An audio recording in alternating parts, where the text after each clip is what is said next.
It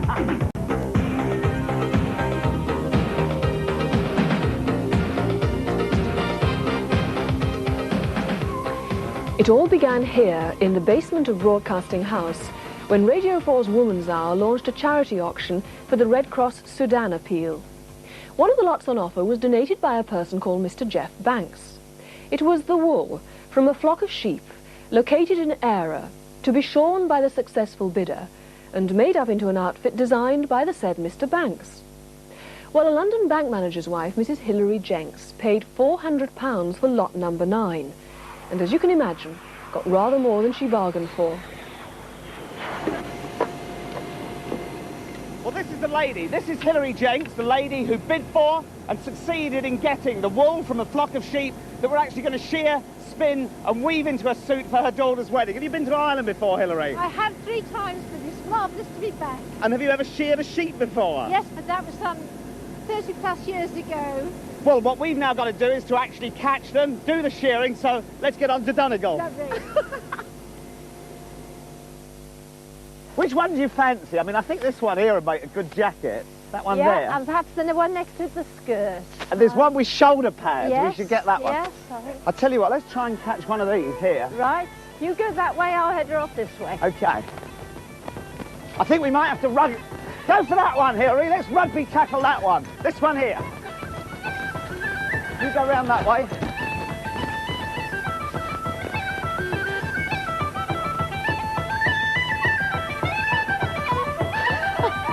I've got one!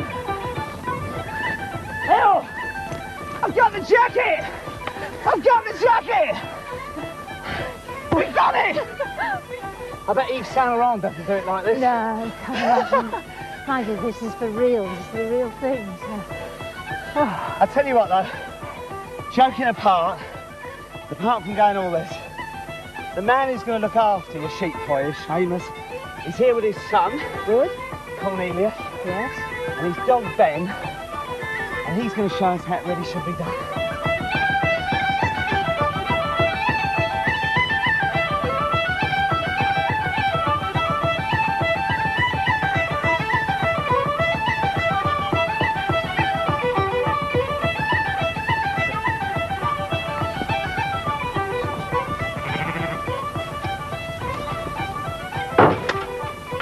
That was great, Seamus. Yeah, you made that look really easy. It was easy. So the next stage to Hilary's suit is we've got to shear them. How do we do that?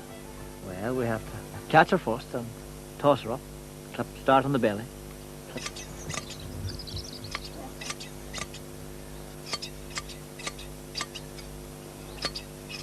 Now, what are you actually doing here, Seamus? You're sort of, what, cutting, what, new fur here, is it? New fleece? New fleece. Cutting off the old fleece, but we're cutting through the new fleece. Oh, I see. So what, in here, there's the new fleece growing, and you're separating the old by actually just cutting into this little new layer here, yeah? That's Great. right. Now I've got it. Now, Seamus, I've been working it out that cloth is about sort of 400 grams a metre. Yeah. And we're going to need about 3 or 4 metres to actually make Hilary's suit. So it's about 1,800 grams, about 2 kilos of wool we're going to need. So how many sheep are we going to have to shear to get that? 2 kilos. Yeah, we're going to need about 2 kilos of wool, finished, like absolutely perfect stuff. So how many sheep are we going to have to shear? I'd say you'd have to shear 2. Yeah? Okay. Well, is that 2 big ones or 2 little ones? Well, I'd say you'll have some left over with 2. I'll tell you what, Seamus, at this stage, could we let Hilary now have Yeah, a go sure. at the first bit Right. of shearing? This is it, Hilary. Right, this is it. Let's see how we get on. the moment that we never thought would come. Perhaps I'm thinking I wish it had never come. You've got a nice technique there. I mean, you've not been practising on the husband or anything, have you? No, not my husband. Just my Airedale dog takes a running leap every time it sees me these days. What, you've not been having a go on the dog, I have have. you? You seem to be a dab hand at this, Hilary. Have you done it before? No, not this year. I haven't even seen shears like this before, Jeff. But my youth, I was a very keen young farmer, and then went off to London nursing some 30 plus years ago, and Oh, so you've done a little bit of it. You were brought up on a farm. Well, let's say I was in the young farmers. We used to go to a bit of sheep shearing in those days. But that was many Right. moons ago. Yeah. And Right, keeping close there. Well done. So it's very professional, Hilary. well, no, I'm sure I'm making a few farmers cringe. Oh, there's all the mucky bits going in there.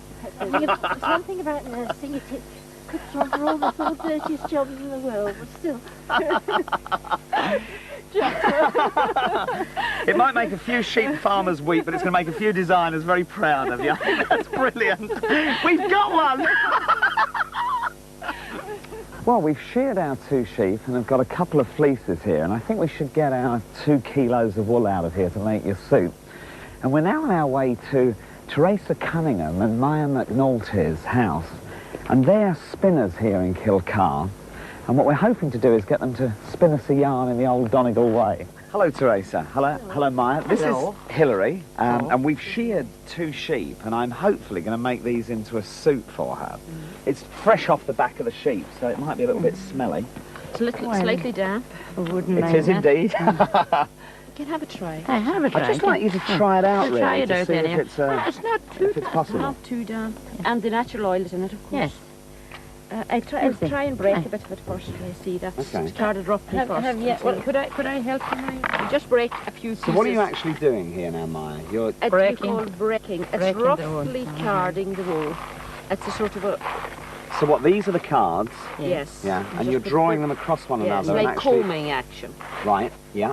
And we're doing it what we call breaking. It means a quick blending, a rough blending of the wool first. Right. And then later on we card it properly and make it into rolls, sausage-like rolls for spinning. Yeah, I see. This seems to be working all right. Yes. Does it feel okay? No, Yes, it's lovely long wool, so it should spin No. well. Well, what colour do you want to? Well, we're going to mix, hopefully, because the wedding that Hilary's going to wear this to is her daughter's wedding, and she actually wanted something quite special that would remind her of Ireland. Yeah. But also there's a slight military touch to the wedding, so we're going to try and make it a little bit sort of military in feel. So we're going to maybe mix a little touch of red in there.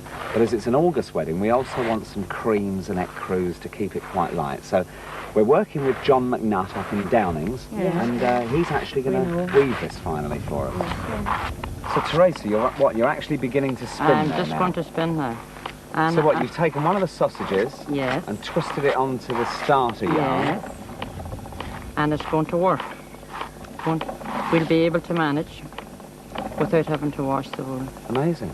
So what, as you're spinning that now, that's giving it the strength to actually make that into a That's right. puff of yarn? Yes, that's right. So would you actually make sweaters and things out of socks, for instance, out Oh of yes. things that you'd oh, spun yes, yourself? of course. They made blankets. I still have some blankets where the wool actually grew from my father's sheep. And So what, would your dad ever get a sort of sweater out of stuff oh that yes, you'd carded and spun? definitely. Sweaters, socks. He refused to wear any socks except our own homespun socks. If you're a bit tense, do you actually sort of make a very tense, tight yarn? Well, You know, if you had an argument with the old man, I mean, does that suddenly make you you wouldn't spin a make it. tight yarn? Well, if the wheel is going good, I think it's the wheel that's the main thing, and that's not you.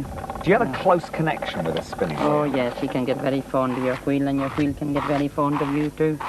And she mightn't work as well for somebody else as she would for you.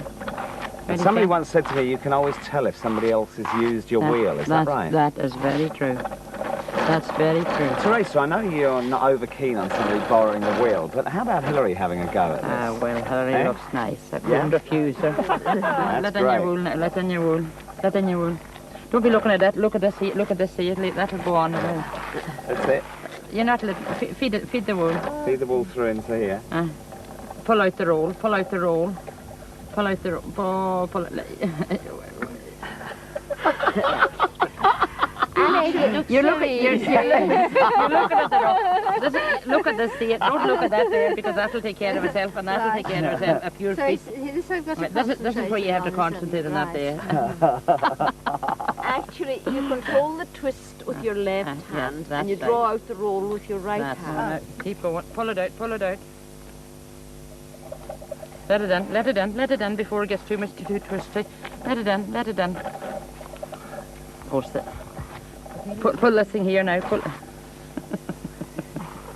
It's not easy. It's not easy. I think we've gone into reverse.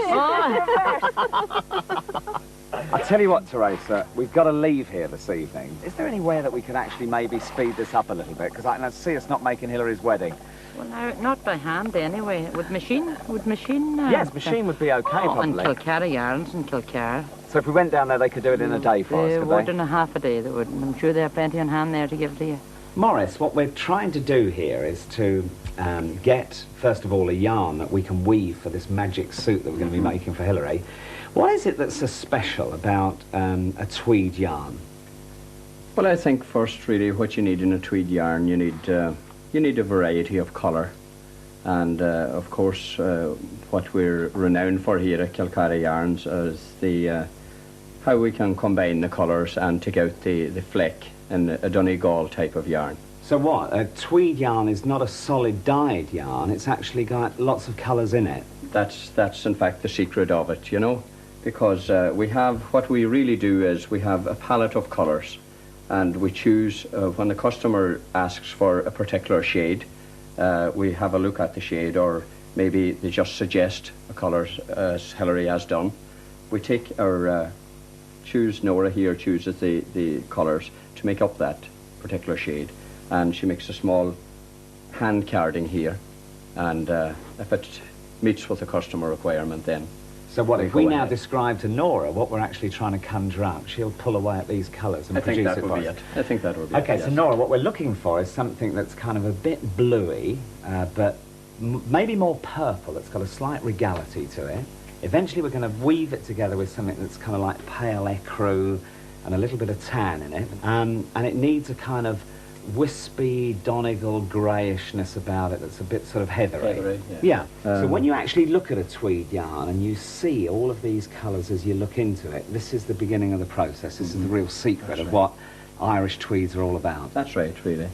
And sometimes, you know, you might have the small flecks or the burrs used as well to bring up the flecks in the yarns, you know. And I suppose, like a painter, it's a question of not being frightened of colour, is it? You've actually got to sort of get stuck in. Well, and you have to start somewhere, you know, and maybe after you might need maybe 4 or 5 trials before you really come up with what the customer wants. So really what you do is you decide on your colours that you're going to put into it, have the different percentages weighed out as you see necessary, and then, as you can see, Nora has put the colours across the small hand card. Okay, can we see how Nora's doing now and show that to Hilary to see what Hilary thinks of this?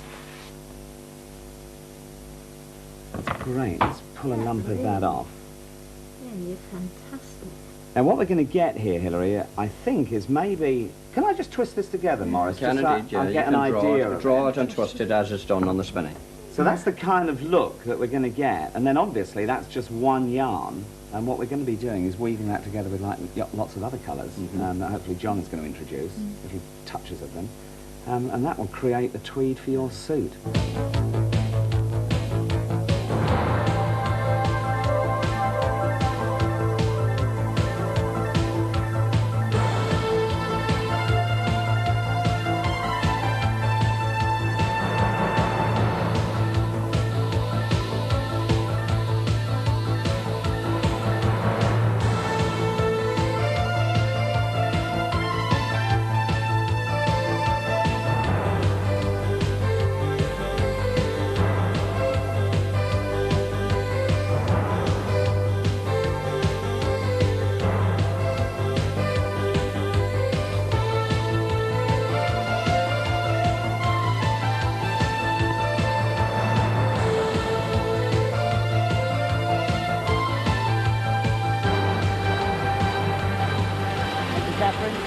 There we are, Hilary, 2 kilos of your very own yarn. Let's go and get them woven up.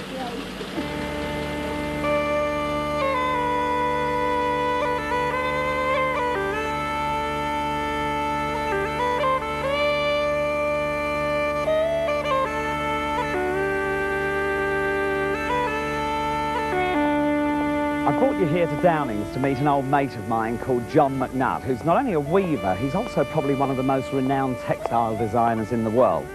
His Uncle Bill started the business about 30 years ago, and in those days it was all hand loom.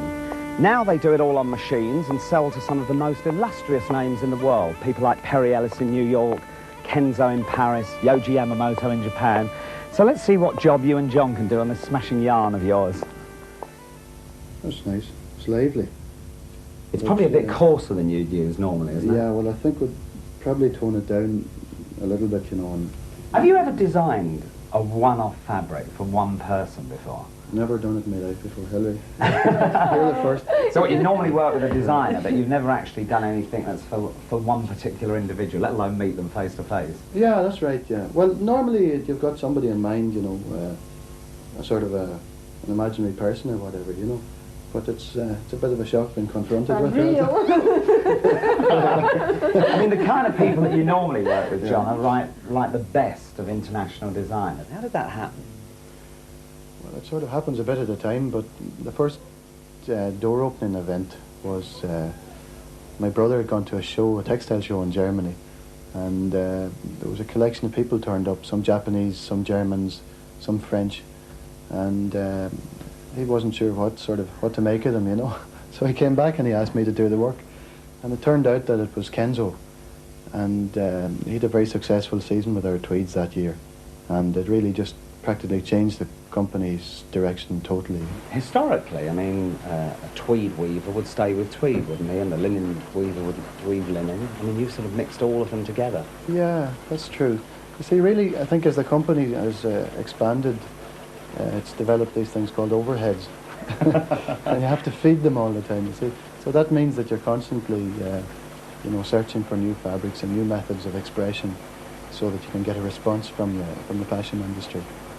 Does that weigh very heavy with you, like working in a small community like Downing's, where you're a major industry here? Now you are looking out at the sea and the hills and the beaches, and somehow you've got to turn that into livings for people.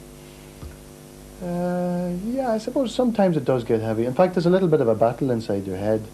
You know, you're surrounded by things that are relaxing and calm on the one hand, and on the other hand you've got a very stiff reality that you've got to be out with in 6 months' time with the next show, the next collection, and it's got to be inspirational or else people won't buy from us. Right. Because being out on the outer limits a little bit geographically, you're not suited to becoming the most economic weaver. Therefore you've got to find some method of expression to counter for that, you know. How are we going to get started on producing a fabric out of this wonderful yarn that Hilary's spun? It's quite coarse. Yeah, that's one of the features I was thinking about. What I'd be inclined to do maybe is take this and surround it with finer worsted yarns, so we can tone down the fabric a little bit for a wedding.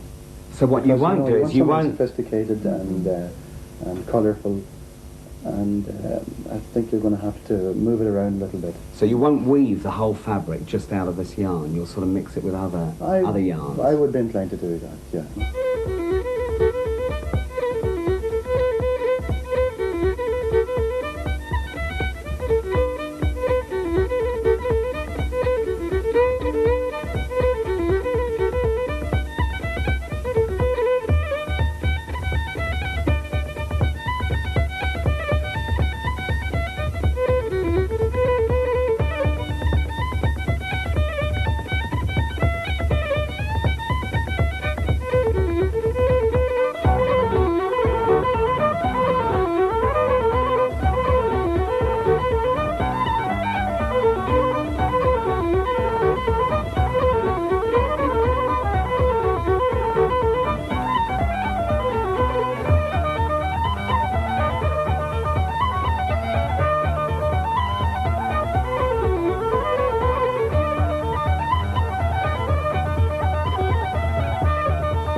Oh, is that super? Great.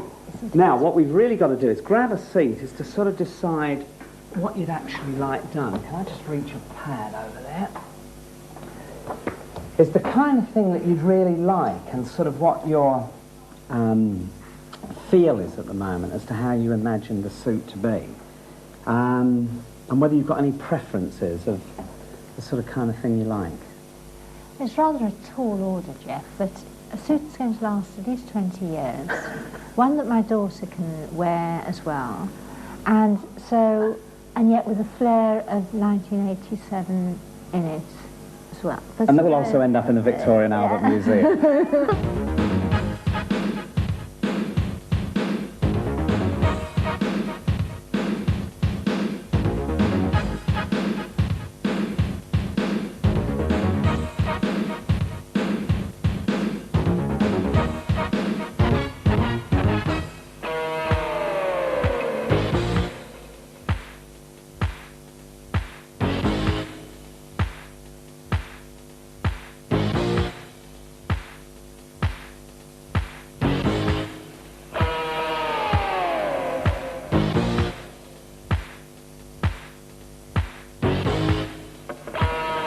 I think that's going to be it. Now the last thing we need to look at is finally what hat we get made for this. And I've got one shape here which I just like, which is just a sort of rough felt. And I'd just like to have a look at this on you to see whether or not you like the look of this shape that will suit. Cheer up. And that's really a sort of the shape I think that would actually suit the silhouette of that suit now. How does that feel? It's lovely. Because what we'll now do is we'll get that made in a sort of ginger colour to pick out one of the colours in the suit and then trim it off with the same colour as the blouse that we're making for you. I think that should do it. I think it's there. If only that little sheep running across the field in Ireland had known this, I mean, it would have kept on running.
I'm very proud of her.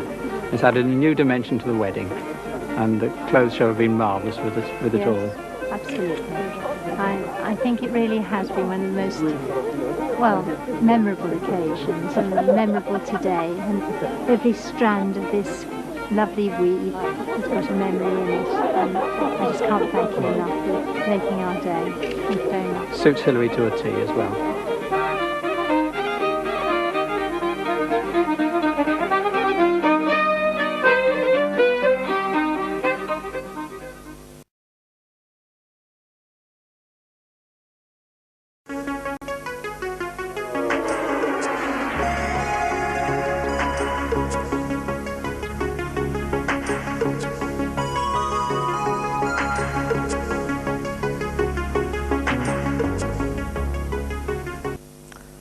Neasnig in éidir sin na sí cuas le déine fáras na Francia. Well, ó phríomh chathair an aisin, tu go mu daonis áit bhfuil cáil nach beg baintí amach ó hain I gúrsaí fashion. Cilchatha I dtír chonil atá geistigam. Seo tuairisc ó Áine ní Glen.